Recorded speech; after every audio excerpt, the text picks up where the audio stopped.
ate Kadaama agamba tokkiriza Muwarabu kujooga era tokkiriza baana ba Muwarabu kubeera nga bakujooga ate era tokkiriza kufumba bintu n'obeera nga tobirya n'osooka n'obaako ne bayi agamba tokkiriza kubeera mu njala ekuluma ng'ebyokulya mu bibiri ebyokulya b'abaana amato ebyokulya b'abaana abato ebyo genda obiggyeyo birye soda ngoye bwegaba omunnyu ali mu fridge nywa teweekubya yaka teweekubya njala baleese ebibaga ng'ebyo baleeteddeko baana naawe jjako olye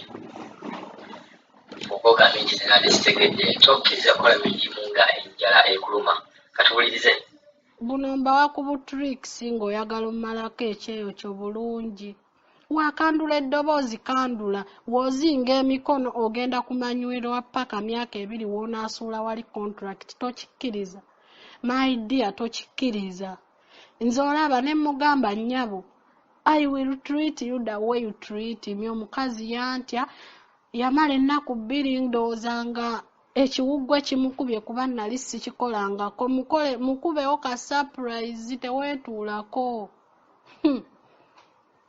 maama nnyabo olaba e Uganda ne maama wo aba akunyiizizza olina embeera gy'omulaga nti naawe onyiize naye ate ono atakuzaala akumanyiire sigamba nti akusasula za bwereere ozikolerera swiiti ozikolerera mukole ku matama nze tonyumiza Muwarabu tonyumiza simuvuma nti mubi naye embeera gyakuyisaamu naawe gy'oba omuyisaamu just to simplify your life okitegeera okugonza bulamu bwo naye watali ekyo kale singa you invite me so abyoyagala kujja bosi wajja okuva emabega kuba engolo gwe dda obe kunze yamaliriza dda emirimu love you too dear I'm about to go back home naye my phone is freezing too much sorry sweet but woba oddayo weekubemu ka surprise ogule essimu endala teweekuba njawulo my friend Fatuma sweet ate wova ku live mpeereza friend request Swabi nkubuulire baby wange kola ettama lyeyongereko teweewa stress ya Muwarabu ogenda muleka eno lwaki aba akuwa stress kituufu sweet bano abantu bamanyiira ffe batulabanga abatategeera naye wookandula eddoboozi akutya for sure nze owange namukuba surprise namuwa level namuwa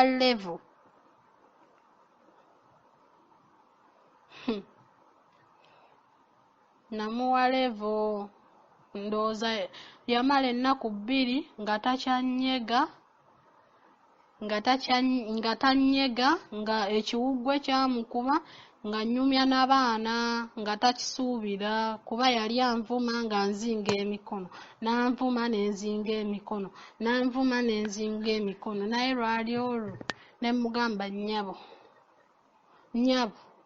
mpezezza omwaka naye era okyantwala ng'ow'emyezi 2 Omuwarabu ye muntu omala okiriininga bulungi n'agenda wansi w'entebe n'akwatayo n'engalo ne kugirako obutaka n'ayomba ate nze ndiko abaana yalabbi n'olongoosa luumu yaabwe ne bagenda ne bayiwa ebyokuzannyisa byonna ne babimansamansa mu luumu wekava eri ne kajja oba bakyankalanye ne bbawaako gwe gwamalirako obusuumu ne ŋŋamba bannange nze nga naalaba nenzinga emikono naye okuva we namugamba nnyabo I will treat you the way you treat me kati ninawo enjawulo ate mbabuulire baswiiti n'ekirala teweemanyiiza zunga na Muwarabu teweemanyiiza bigaane bo beebaka paka ssaawa 3-4 gwakuzunza ne mudda ku 6 olina osiimuula olina okwoza ebintu kufumba caayi kufumba mmere n'akuzuukusa essaawa bulijjo z'ozuukuka kyokka yakuzunzizza mukitegeera baswiiti nze sizze kugamba nti kinaye nzize bbawa tricks babbeebi ze muyinza okusimplifying ekyeyo kyammwe n'okikuba wali nga tomenyese nnyo nga tokoggose kudda Uganda nga bakugeya. Omanyi n'ab'e Uganda nabo si bangu. Olaba baswiti akuzunza ne mugenda bo bazungira kulya tewali kyamaanyi. Bazungira kulya tewali kyamaanyi n'akuzunza byogenda okulya eri mwebiri mu fridge. Webiri ewaka muceere bikubuzi bye mugenda okulya eri. Mpozi ne busoda bu Pepsi tobunywangako oluusi nabwo mwebuli mu fridge.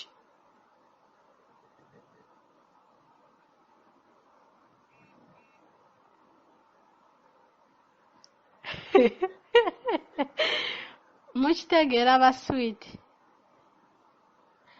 byogenda okulya eri mwebiri mu fridge. Akuzunziza ssaawa 6:45 akuzinziza 6:5.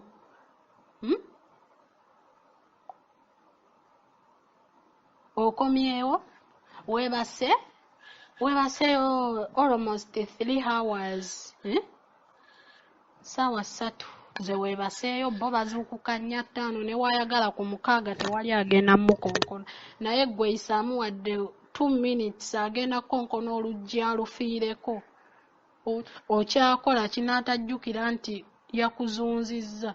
Nze mu mbejja waabwe ebyo nabigaana. Baana mmwe nze nabigaana sizunga ki. Akuzunzizza gy'olaze tebakuwa time kulya kutuula omukozi ozze kkola genda mu kiyungu oyambe banno gyakutuuza genda oyambe banno emirimu mu kiyungu. Egijjo wagirese walese agabaketi g'engoye agoggolola ogaleseeyo ogende mu kiyungu oyambe banno nga nfaaki. Soda bu Pepsi sibunywangako bu Mountain Dew.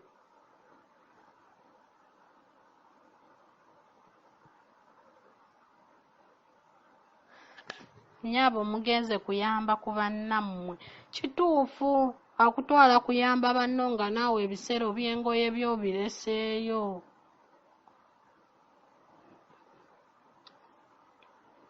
Ng'ebisero by'engoye obirese bikutuulidde mbu ngenze kuyamba. Nabikoowa ebyo yabinkozesa myezi ng'ena egyasooka yalabbi bannange.